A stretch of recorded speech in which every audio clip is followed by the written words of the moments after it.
This is the first in our new Offshore Wind Webinar Series, and during our future regular webinars, we'll be taking a closer look into emerging markets for offshore wind, discussing some of the critical topics for establishing and scaling up offshore wind in new markets, and presenting the outputs of our work. My name is Mark Laybourne, and I will be your host for today's webinar. I'm a senior energy specialist in the World Bank Group's ESMAP team, and alongside my colleague Sean Whitaker, we jointly lead the World Bank Group's Offshore Wind Development Programme. Before we get started, I'll go over a few housekeeping rules. You can select your audio outputs and input here through the webcast. And if you're having any technical issues, you can send us a message in the chat. Throughout the webinar, you can submit your questions for our panelists in the Q&A function in the Zoom toolbar, and we'll pick up the attendee questions during the panel discussion. If we're unable to get to your question due to time constraints, we'll display contact information at the end of the webinar so that you can follow up with us after the webinar. Please note that this webinar will be recorded. We will send out the link to the recording and the presentation slides within about 24 hours after the webinar. So with that being said, let's kick off today's webinar. Sean will give some opening remarks and provide some background on our engagement in Vietnam and context for the roadmap work. Neil Douglas, who's a director at BVG Associates and who led the consultancy consortium that produced this roadmap, will talk in more depth about the findings of the roadmap. I'll then give some thoughts on the next steps for the development of offshore wind in Vietnam and the development of the market, and how we are supporting those actions. And finally, we'll have a Q&A session, which will be moderated by Li-Ming Gao, who's head of GWEC Asia. So I'll now hand over to Sean to provide us with some opening remarks. Over to you, Sean. Thanks a lot, Mark. So my name is Sean Whitaker, and with the International Finance Corporation, and along with Mark, I co-lead the World Bank Group's Offshore Wind Development Program. So it's a pleasure to be with everyone here today, and thank you very much for joining this webinar.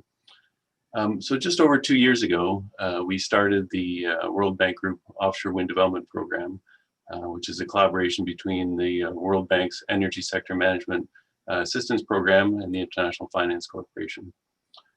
The program really had a very simple aim, and that was to help accelerate the uptake of offshore wind in the emerging markets in which the World Bank works. So why offshore wind, and why the pressing need to bring this technology to the countries served by the World Bank Group? Well, there's really three main reasons. One, as many of you know, offshore wind is increasingly cost competitive. Since 2012, we have seen prices drop by over 70%.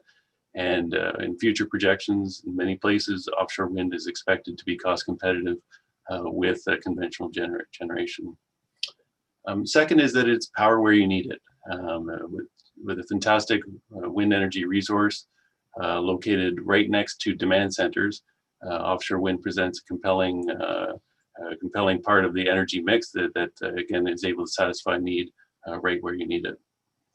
And then the third is that it can be a huge economic driver, particularly in cases where it builds on existing infrastructure, and particularly around oil and gas.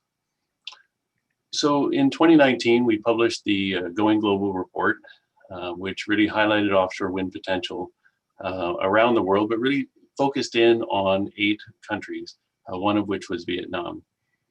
And in development of that report and in the subsequent rollout, it really became obvious that that Vietnam checked all the right boxes when it came to the reasons why you would want to pursue offshore wind.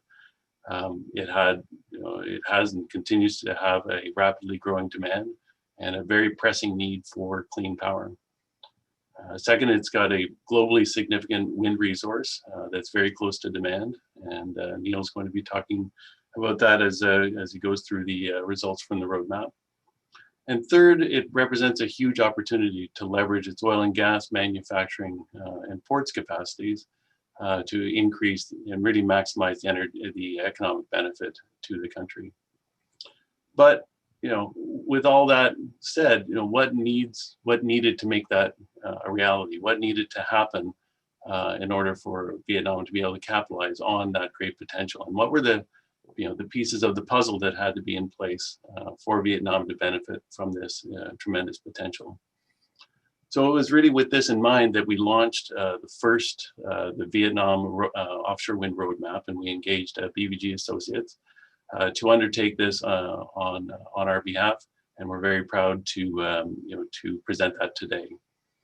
So the roadmap really presents two visions for development, long-term development of the offshore wind sector in Vietnam under both a high and low growth scenario. And in each case, it looks at the pieces of the puzzle that have to be in place from a technical, from a financial, from an economic, and from an environmental and social standpoint in order to make this a reality. And in doing so, it really clearly lays out the opportunities that offshore wind represents for the country. But it also, clearly lays out the challenges, and there are a lot of them. We've learned a lot from the past 20, 25 years of development of offshore wind in Europe and other markets. And the idea is to take those best practices and those learnings and apply them to these challenges in Vietnam in order to help it accelerate its uptake of offshore wind. So we're really excited to present this today, and not just because, for us it's a landmark report on offshore wind in Vietnam, but because it is the first of many similar offshore wind roadmaps that we are developing in a number of countries around the world. So right now we have roadmaps that are similar in scope underway in Sri Lanka, in India, in Turkey, and Azerbaijan, the Philippines, and in Colombia. So on behalf of ESMAP and the IFC, I wanted to thank everybody here for joining us for this really exciting session, and wanted to particularly thank GWEC for hosting this and putting on today's webinar. So without further ado, I'll hand it over to Neil, who will go through the highlights of the roadmap. Over to you, Neil. Thank you, Sean, for that concise overview and kind introduction. So my name is Neil Douglas. I'm a director with BVG Associates, and we were the lead consultant that delivered the roadmap for offshore wind in Vietnam. A few very brief thanks from me. First of all, thank you to this worldwide audience that's joined us today to hear this presentation. Thank you, of course, to our colleagues at World Bank within IFC and ESMAP, and colleagues at GWEC that are represented on this call today for their guidance and support as we delivered this project, and also a number of partners that we worked with, Atkins, Frontier Economics, Sterling Technical, and Dr. Du Van Thuan in Vietnam for their invaluable support throughout, and also to the government of Vietnam and many stakeholders in Vietnam that supported us and gave us such important input and local knowledge to the project. So I shall now proceed to, if you go to the next slide, please. Thank you. One more. Thank you.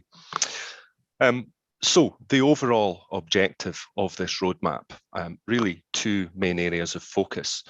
First of all, to create the vision for offshore wind in Vietnam. And this is a theme that I'll come back to throughout these slides, is that vision is all important in terms of creating the environment, and in terms of creating the focus for an offshore wind industry to emerge. So that vision is focused on what role offshore wind can play in Vietnam. But also we need to be very honest about the challenges that are faced for any country in developing a new industry, with some of the technical, regulatory and financial complexities of offshore wind. But that then allows us to focus on firm recommendations about next steps. So throughout the roadmap, which of course is available for download from World Bank website and also through BVG Associates website, you'll see that it very much focuses on firm recommendations, what needs to happen next in terms of creating the future for offshore wind. And that's what encompasses the roadmap. The second objective of the project is to set out those enabling frameworks that are required for all of the various aspects of the industry, how the seabed shall be leased, how projects will be permitted, how government procurement will work, how important aspects such as health and safety will be managed. And there's physical infrastructure to be considered as well, what's going to be required in terms of transmission upgrades and ports for fabrication, construction and operation of the future offshore wind farms. Next slide, please.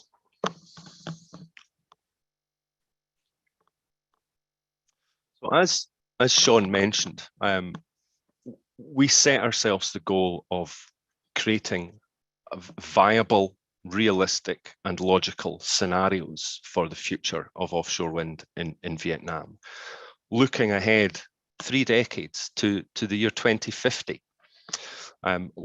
What do we think a realistic and achievable target for offshore wind for Vietnam looks like? And we looked at 2 scenarios, a low growth scenario and a high growth scenario.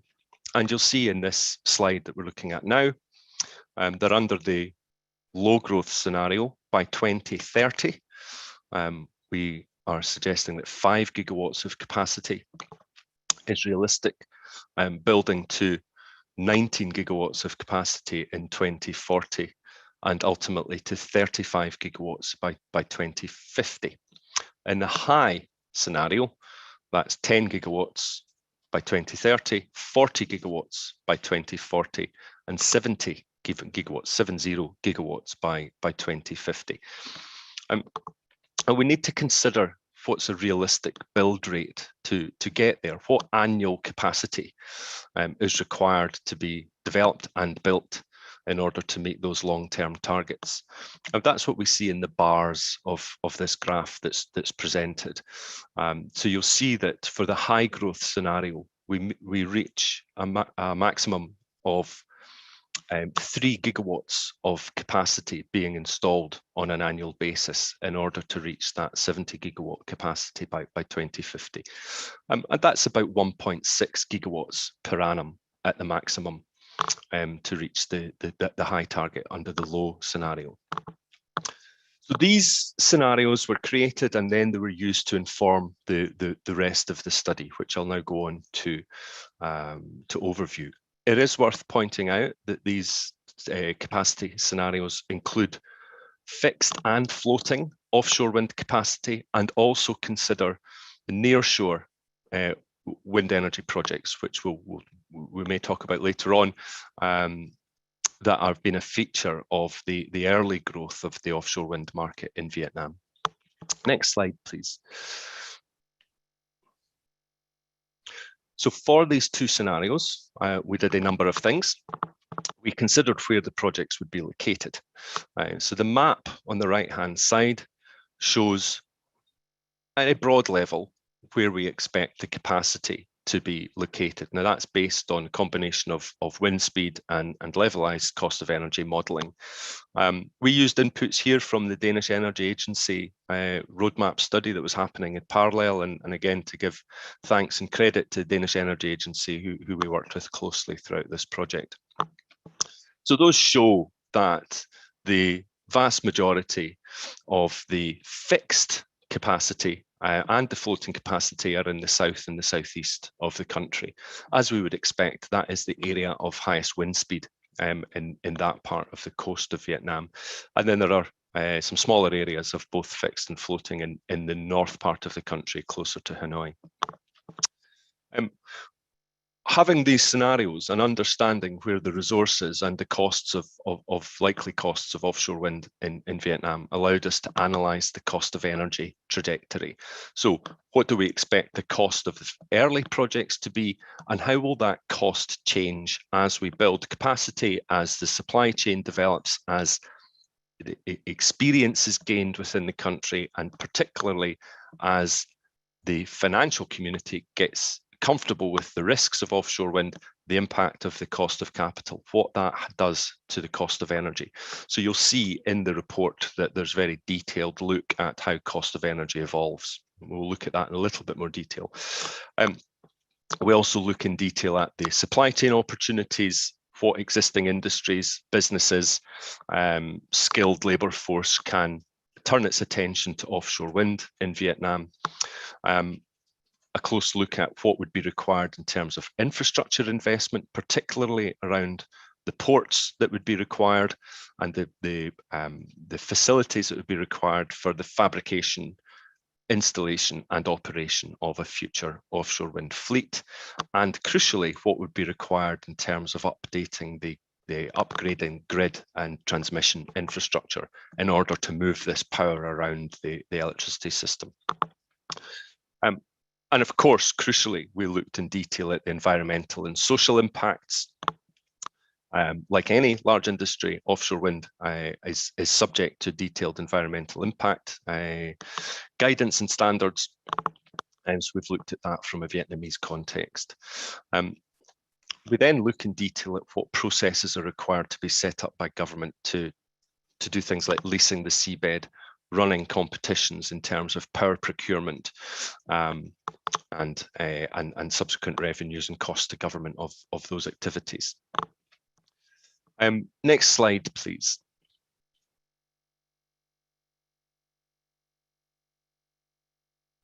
So looking at a little bit more detail of the cost of energy. And I'll start drawing comparisons now between the low scenario and the high scenario. And what we'll see is that increased ambition of the high scenario leads to a number of significant impacts on cost, on the economic benefits, job creation of offshore wind. And this is true of any market. This is not a particular thing to do with Vietnam. So under the low growth scenario, our analysis showed that the early projects would have a cost of energy of around $83 per megawatt hour in 2030, and that would reduce to around $62 per megawatt hour by 2035. Under the high growth scenario, we see those numbers being a good bit lower, $73 for the projects that come through in 2030, and dropping to about $52 by 2035. Now that's approaching the cost of offshore wind that we see in the mature offshore wind markets in Northwest Europe and elsewhere in Asia. And the reasons for that are relatively straightforward, in that as experience increases, as local supply chain competence emerges, as projects are put into the water, then that has an impact in terms of risk reduction, economies of scale, and cost of finance, all of which start to sort of act as a virtuous circle. The more projects you have, the more capable your supply chain is, the more experience there is, the lower the project risks, the lower the project cost of finance.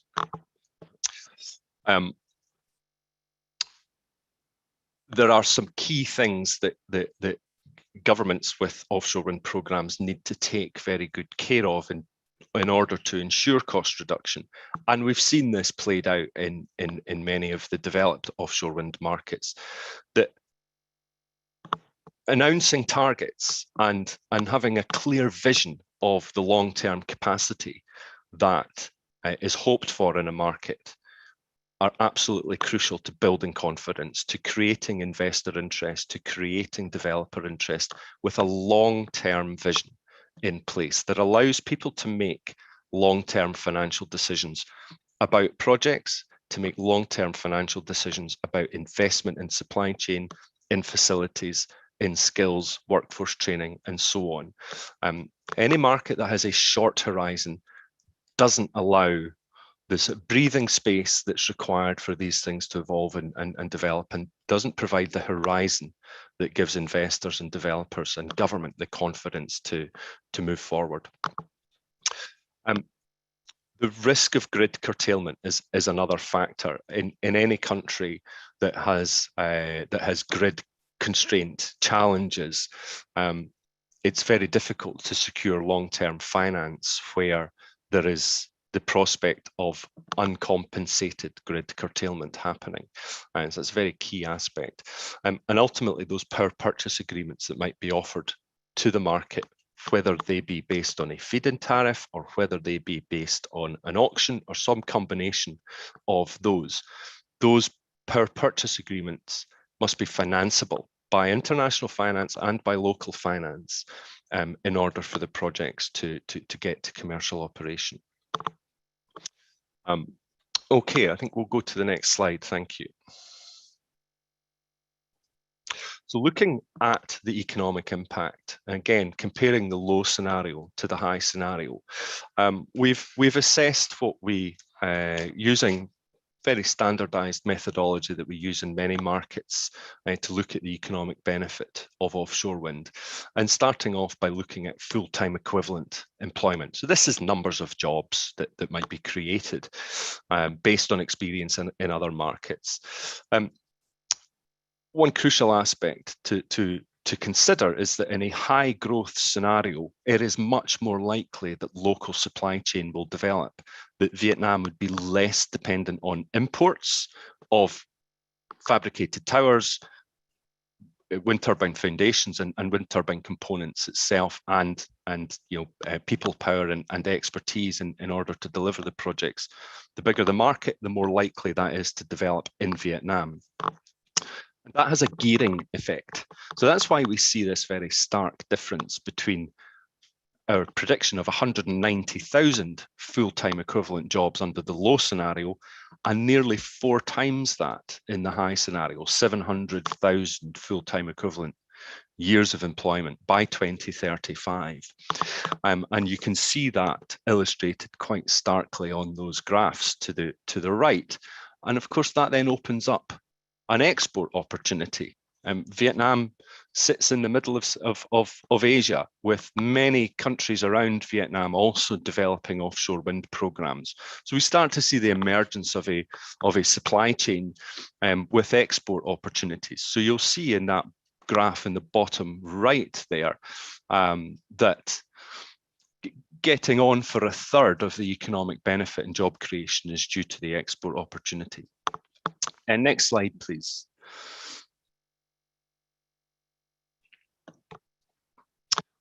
So similarly, looking at the gross value add to the economy. So this is revenue created by the offshore wind industry that directly benefits the Vietnamese economy.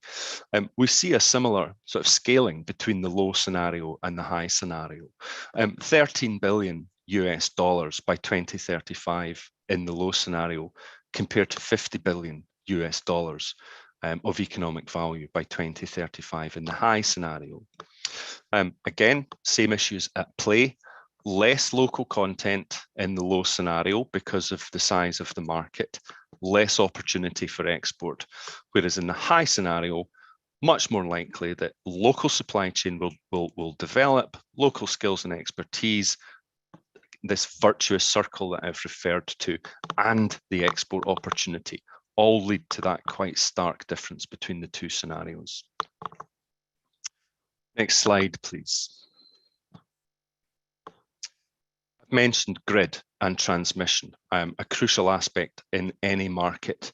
We're talking about quite large quantities of electrical energy that needs to be distributed, needs to be taken to shore, and taken to where the demand lies. Now, of course, the geography of Vietnam and the locations of the major centres of population mean that we have this north-south dynamic happening. We have Hanoi in the north, we have Ho Chi Minh City in the south, and we have a grid that connects the two. Those are the centres of demand. And of course, as I mentioned earlier, a lot of the offshore wind opportunity is in the south and southeast of the coastline, much closer to Ho Chi Minh than it is to Hanoi. So there will be grid upgrades that are required in order to develop a future transmission system that's able to accommodate the volumes of offshore wind that we think are possible along that north-south grid corridor. That may be high voltage DC connections, and there's likely to be a lot of local grid reinforcement that's required in the south.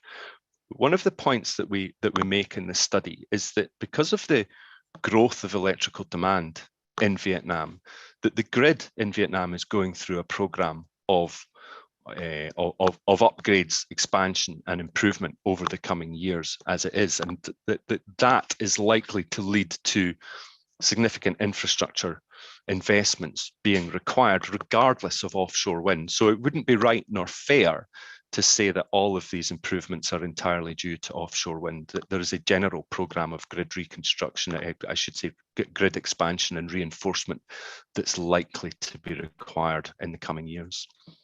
Next slide, please.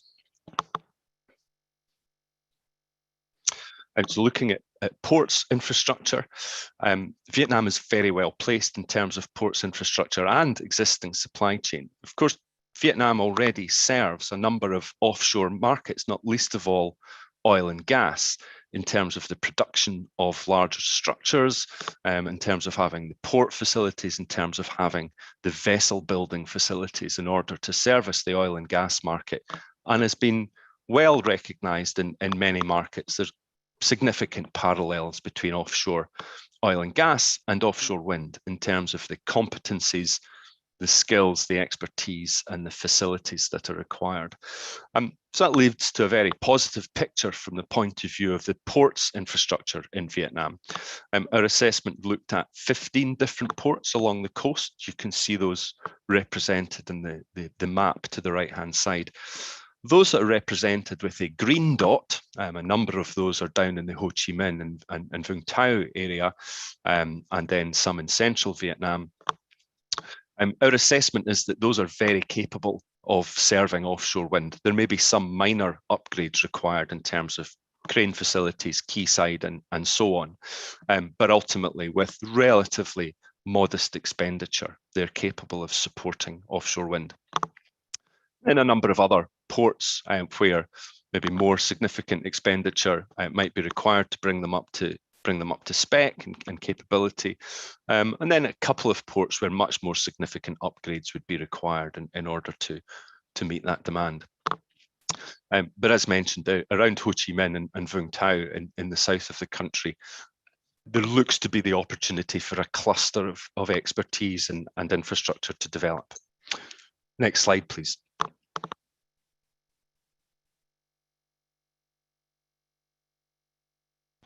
Excuse me. So coming to conclusion then, this graphic shows the difference between the low scenario, which is in the sort of darker green color, versus the high scenario in the lighter blue color across various key aspects. And all of these numbers are talking about sort of midpoint of the study of the study period in 2035. So between 5 and 12% of Vietnam's electricity coming from offshore wind, and that means about 11 to 25 gigawatts between the low and the high scenario. We see the net cost to the consumer as being much higher in the low scenario, and the reason for that is because of the impact of a reduced levelized cost of energy and significant reductions in levelized cost of energy over the evolution of the industry. And then at the bottom, and let's remember, one of the key drivers for offshore wind globally, as Sean pointed out in his opening remarks, is part of international efforts towards decarbonisation. So we see the potential for offshore wind to save 217 million metric tons of carbon dioxide emissions over the course out to 2035 in the high scenario. Next slide, please. One more slide after this. So just to summarise then, a couple of the key factors that we think are very important here. We see offshore wind being a success where government and industry work together to create a vision. So we think it's very important that there is a long-term vision for offshore wind in Vietnam, with interim targets in 2030 and 2035.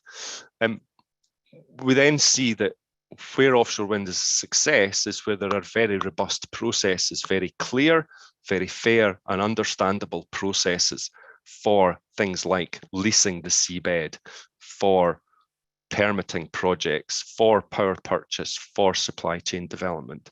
So in the development of the roadmaps that we're working on with Sean and Mark and other colleagues within World Bank, this is a key area of focus, is working with governments to get these right, and ultimately developing that infrastructure that I referred to around, or specifically around, or particularly around transmission. So these are some of the key recommendations to the government in Vietnam, is to announce that clear path that gives signals to investors and developers, to do some of the background work that's required to identify where offshore wind will be located, and then to start running the processes that are required to bring forward a pipeline of viable and financeable projects. So last slide, please. So just to summarize, we see the benefit, the opportunity for offshore wind in Vietnam as being very significant. It has, very luckily, one of the countries that's blessed with a globally significant offshore wind resource. We see the opportunity for offshore wind to develop significant economic benefit and value to the people of Vietnam. Vietnam already has a very capable supply chain, highly skilled workforce in relevant adjacent industries, and that offers a potent global export opportunity as we see offshore wind develop around the world. But there is much to do. Long-term vision, as I've mentioned, developing processes, strengthening transmission and ports, and crucially aligning expectations between industry and government. So I believe that is the last slide. Thank you very much. A minute or so over time, apologies, but hopefully we'll be able to catch that up. So I will now hand over to Mark, who's going to take us through the next steps. Thanks very much, Neil. That was great, very clear, and worth spending it.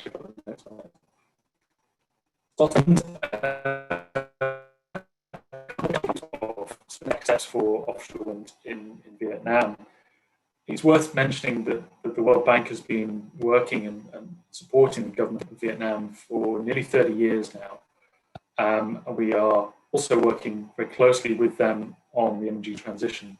And offshore wind is just one part of a much wider development program that we're supporting the government with. We also work very closely in coordination with development partners on offshore wind, particularly the Danish Energy Agency, as Neil mentioned. Key players that are active in the market, including the UK, Norway, and the Netherlands. So next slide, please. So as Neil mentioned in his final slide, is that we do need some targets, and we need clarity on where we want offshore wind and when it needs to be delivered. And this will come through the finalisation of the power development plan. PDP8. So we have a draft of that PDP8 that has been circulated a number of times, and there have been various iterations of that plan. And there is a tentative target in there for offshore wind out to 2030 and further into 2035 and beyond. But that needs to be finalised and completed, and we're supporting the government to understand that. And you struggling to hear me? I'm gonna, if I get there's anything I can do from my end, but tell me if it gets really bad. So PDP8, once we have that, we also are now looking at what are the options for the government procurement of gas beyond the feed-in tariff deadline, which is coming. This is clearly an important point for the industry because there's no certainty or clarity as what is coming next. And there are a number of different things that the government could do. And we're helping them to think through those options and come out with something that's going to be able to deliver offshore wind that benefits both the industry and the government. As part of that work, we are looking at grid. Again, it's been mentioned a few times here. Just change my audio just a second. See if that works any better. Grid is a critical issue. We've had many problems that have been caused by was the unplanned deployment of solar in the past 18 months, and that's only going to continue to be exacerbated by more solar and wind coming onto the grid this year and next. But we need to know longer term what is happening with the grid, where can offshore wind connect, and where are the capacities that are going to become available, and what needs to be done to open up new capacity to allow future connections. And that is a long-term plan and a long-term investment that really is only going to come to fruition in the latter half of this decade. We're also working with teams to understand the sort of future net zero scenarios for Vietnam's energy mix and the role of offshore wind in that. Initial results have shown that offshore wind is going to play a really, really important part of Vietnam's future energy scenarios.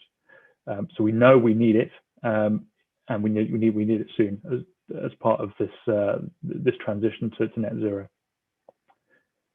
Next slide, please. So looking a bit further ahead, rather than just the shorter term priorities, MONRE, the Environment Ministry, has been charged with developing a marine spatial plan for Vietnam. At the moment, the location and planning of siting of offshore wind projects is responsible of the developers, and there is little government control as to where these projects can go. So we will be working with MONRE to help them incorporate offshore wind into those marine spatial plans, considering environmental and social aspects of offshore wind, as well as bringing in other considerations that sometimes are forgotten, particularly the economics and technical aspects of offshore wind, things like where is the grid, where is the resource, and not just considering the environmental and social risks. We know that there's a lot that needs to be done on permitting. Current environmental and social impact assessments do not meet international requirements, and we have seen this with nearshore wind projects where the ESIAs that have been submitted and approved are a long way from international financier standards. So there's work to be done to improve, I suppose, understanding of risks from offshore wind and making sure that those ESIAs are going to meet financial standards. The PPA has been mentioned a couple of times today as well. It's a long-standing issue that everyone is very, very well aware of, and everybody has been saying the same things for quite some time. The PPA does need to become bankable to allow international debt to come into the market, and we know what those challenges are, and we'll continue to support EVN and others to improve that PPA. Looking a bit further, we've got options to help provide funding to provide enabling and de-risking activities, including things like data gathering and site preparation activities, and then supporting government to design a competitive process and run that process to deliver capacity. And looking further to the future, the World Bank Group, World Bank and IFC can help mobilize finance for projects, for grid, ports, and as well as the supply chain, so manufacturing facilities as well. So there's plenty we can do and support. This is just step one in a very, very long process and a long journey, and we're very much here for the long term to support the development of this market. Okay, next slide, please. And I think we're going to wrap up there on this, and I'm now going to hand over to Li Ming, who's going to moderate our questions and answer session. So looking forward to answering some of your questions.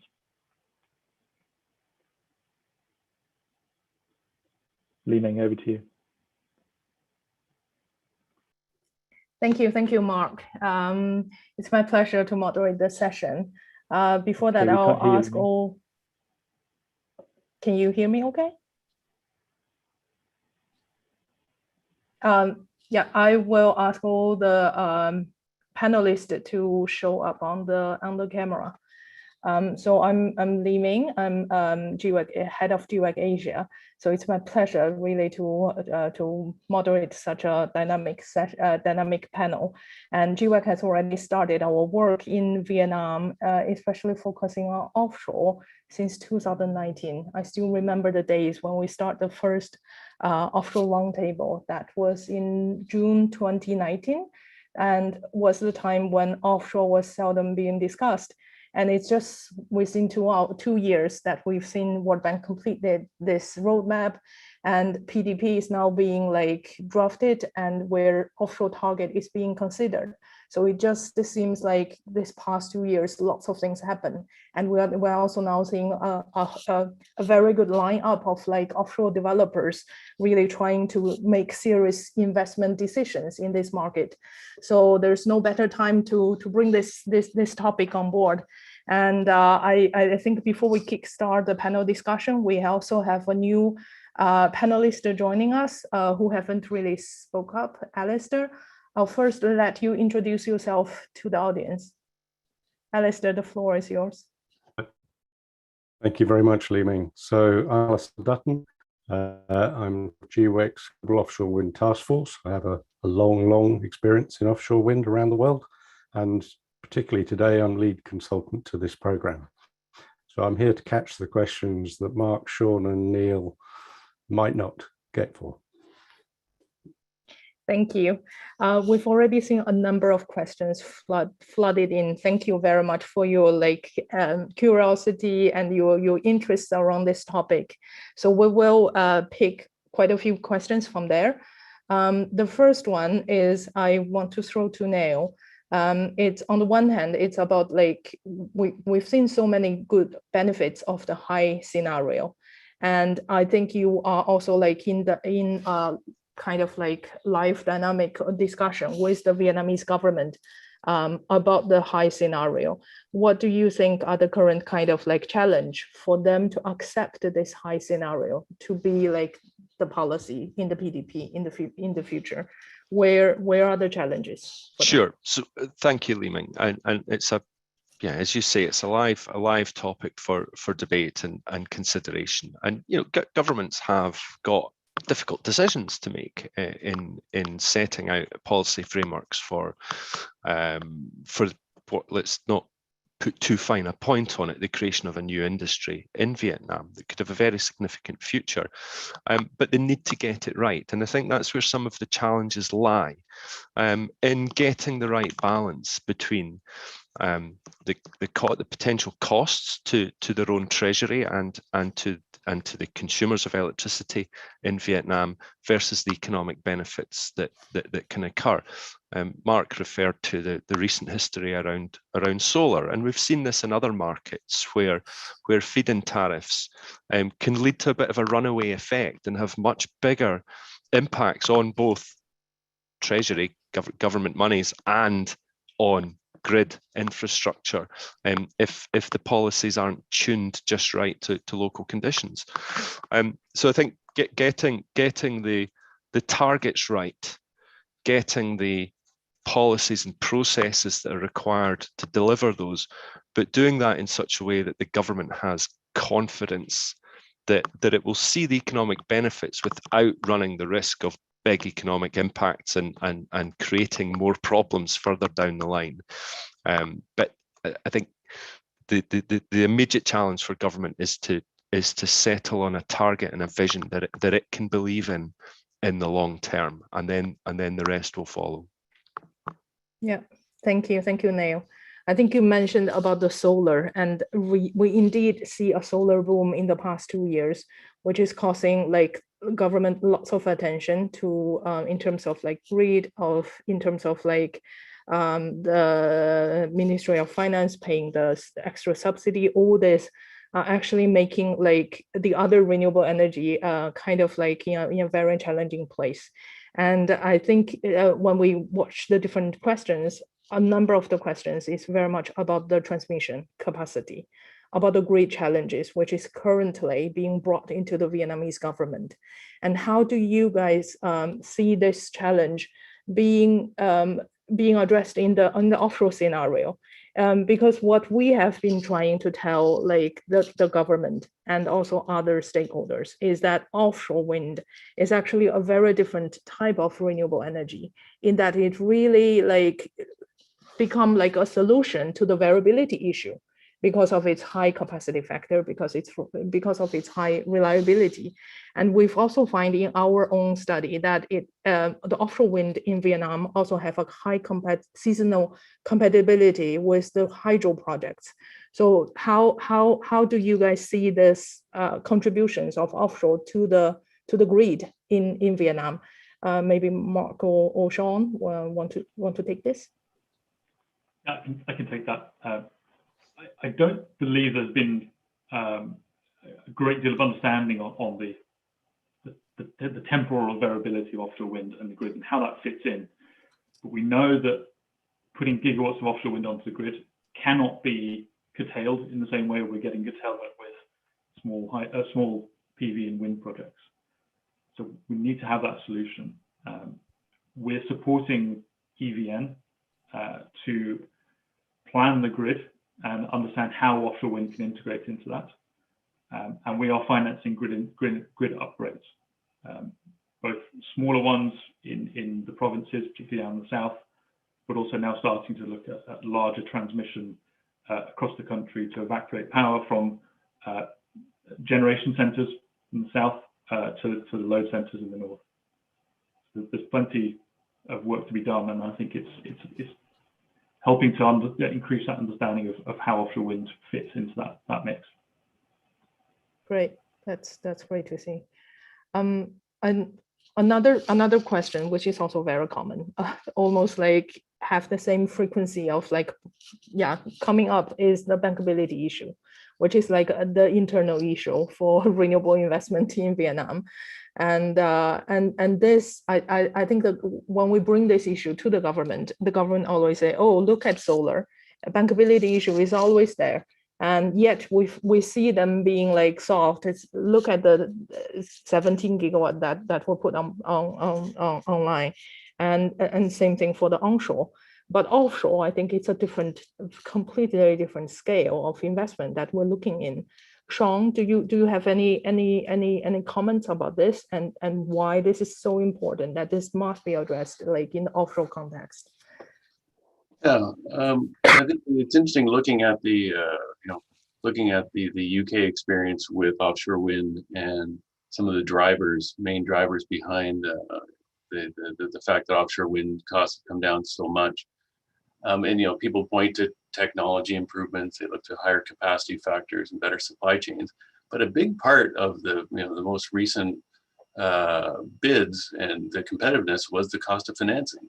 And they have managed to have bankable offtake agreements that are bringing in, that are lowering uncertainty, lowering the risk, and ultimately bringing in competitive low-cost financing. And that alone is having a huge impact on driving down the cost of offshore wind in Europe. So in the case of Vietnam, I think it's, as you said, offshore wind is a completely different creature than onshore wind or solar. It's not unusual to have an offshore wind farm that has a capex, over $1 or $2 billion. So the role of financing becomes very different for a 1 gigawatt project than it is for a 50 megawatt onshore solar project. So, I think in order to be able to access that financing and then be able to access it to be able to drive down the cost of financing, you have to lower the risk, you have to lower the uncertainty and attract that financing, the international financiers who can work with local banks to deal with the risks. And there it's a lot of it comes down to the PPA and the provisions in there. So anything that's done to increase bankability ultimately attracts lenders, attracts lower cost financing, who can work with local Vietnamese banks, and ultimately the biggest beneficiary is the end consumer who sees lower cost of energy prices. So yeah, it's an incredibly important link in the chain. Right. Yeah.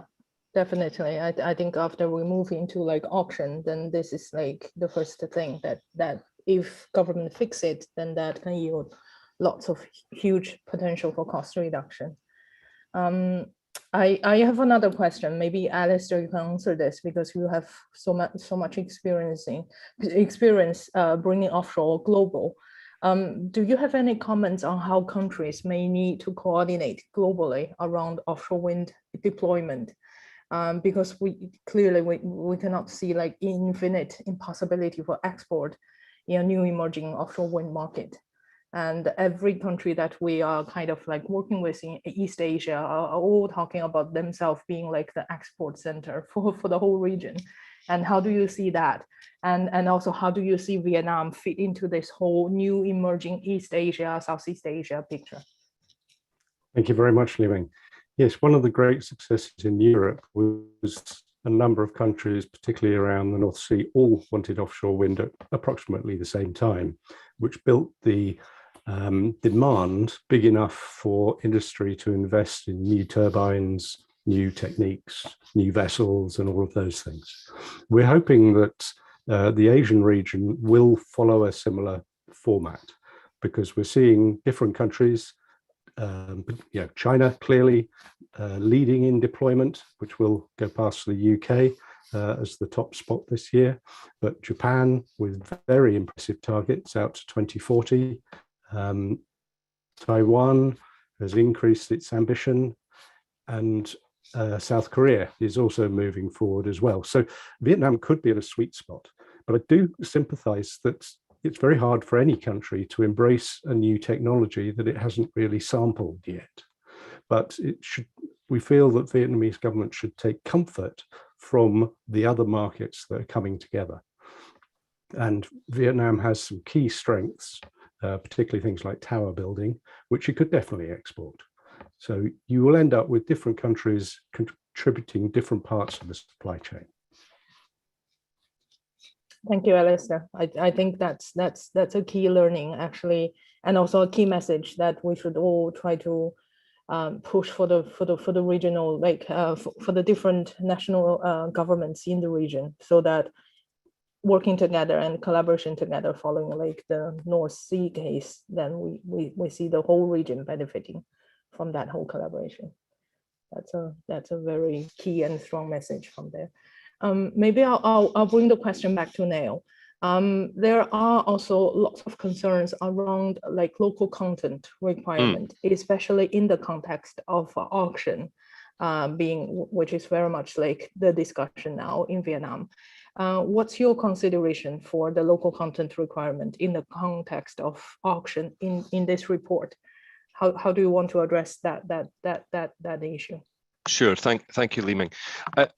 Listen, it's absolutely a vital consideration. We know that as a market is getting established, it will need to rely on imports, perhaps more than the country would like, in order to get the cost of energy that's required. There's a direct relationship between the experience of local suppliers and local content and the levelized cost of energy of the projects. But our study is absolutely based on the assumption that as the fleet grows in Vietnam, that the local supply chain grows and the levelized cost of energy comes down. That's the dynamic that we would expect. And obviously, every country that's developing an offshore wind program, as well as the environmental contribution from offshore wind towards national declared targets as part of Paris Agreement, or general movement towards decarbonisation, every country rightly also wants to see economic benefit. It wants to provide jobs to its people and its communities, and that's one of the great benefits, potential benefits of offshore wind. We see different countries taking different approaches here. In some markets, local content has been legally mandated. There is a barrier or a percentage of local content that must be met, and that's been the case to one extent or another in France, in Taiwan, And we've seen the impact of that. I don't think it's an exaggeration to say that that's caused some difficulties in some of those markets. Then we see more sort of open market approaches, things like in the UK, where there is a sector deal. There is a government and industry agreed target for local content. Up until now, that's not had legally binding targets. It's not had project-related penalties, but it has encouraged the growth of a supply chain. So it's really for government to decide which one of these options it wants to take. I'm not speaking for World Bank or GWEC here, but from BVG's point of view, we advocate an approach that is about supporting supply chain to develop. Lots of investment from government and industry in skills and workforce training, a coordinated approach to investment, and setting those long-term targets. And that feels like the best way to free the industry to find its own local solutions, but with a keen commitment from the developers to develop supply chain. Yeah, thank you very much. Yeah, that's a very comprehensive answer. We are also very active in Taiwan, so we know the struggles there for the developers to fulfill the localization rules. It's not easy. It reflects this kind of dynamic processes between the government on their aspiration for localization of the industry and the reality that the industry is actually facing. It's a process. It also comes naturally with the scale of the market, with the majority of the local industry. And I think the UK really offers a very good example that without a legally binding kind of target, yet the big scale, the big target, the clear roadmap give you the localized industry that you're looking for. Yes, and supported with, like, as I say, a joint industry and government program on things like developing skills and education. So we have a thing called the Offshore Wind Growth Partnership that is about training and supporting businesses to grow into the supply chain. Yeah, this is also very much in need for the Asia kind of context, that whole dynamic, for that whole mechanism for industry and government to have a long-term and ongoing dialogue. That's also very key for the whole growth. I aware of the time, so I will maybe just throw one question for all the audience, for the two World Bank kind of audience, panelists. What are your next steps? And I know that you guys are bringing like this roadmap program to other countries. Can you share some of that future plans and the learnings from here applying there? And maybe for Alistair and Neil, just one sentence to summarize what you want to say to the Vietnamese government for the future offshore wind development. Yeah, thanks, Li Ming. I mean, I think I can say we are actively developing the roadmaps in Azerbaijan, Philippines, and Sri Lanka, and India, and Colombia. And I think the key lesson learned is that they're all quite different. They all have very different contexts. And really, the trick is to really recognize those differences while applying global lessons to a local level. And I think the key to that is dialogue. I mean, we actively engage with all stakeholders. The governments are our clients, but working with industry, working with local stakeholders, and ultimately, that's the only way that you can figure out what the best local solution is. Mark? I'd say also, this is the first in a series of roadmaps, and we're more than happy to have feedback from the listeners here today. If you read the report and you've got ideas and views as to how we think we could do it best next time, then please let us know. We're all ears and happy to engage in that dialogue with you. Alistair? One sentence to the Vietnamese government. Yeah. Vietnam has all the fundamentals for offshore wind. So I'm confident that offshore wind will happen in Vietnam, and the industry is particularly keen to support, whether it's from bank side or from the industry side, to help them put that in place. Neil? Yeah, no, I'd like to echo that. I think a huge opportunity for Vietnam. I wish the government and the people of Vietnam all the best on this journey. I think it could be of huge benefit, and I would encourage Vietnam. Vietnam's been very open to taking to working in collaboration with other governments, and I would encourage them to continue that. This is a global industry that solves a global problem, and I think it's heartening to see governments and organisations working together to find solutions.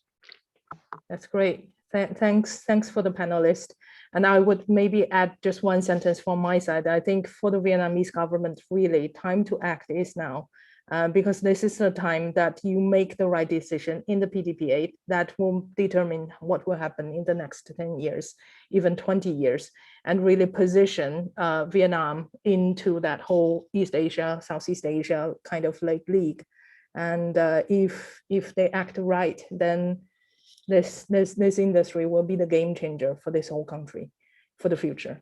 And I think that's all really a very nice experience dialoguing with all the panelists. Thank you very much. I'll hand over back to Mark.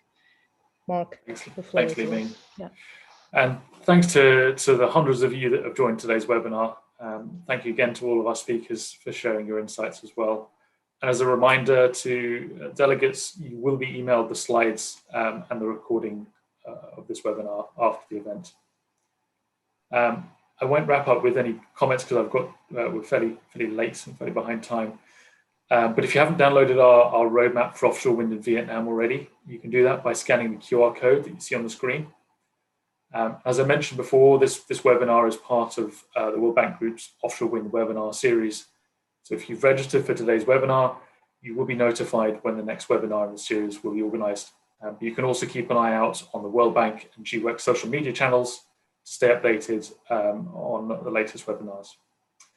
If you've got further questions on what was discussed here today or about the webinar series or our offshore wind programme, you can get in touch with us in the contact details you see on the screen now.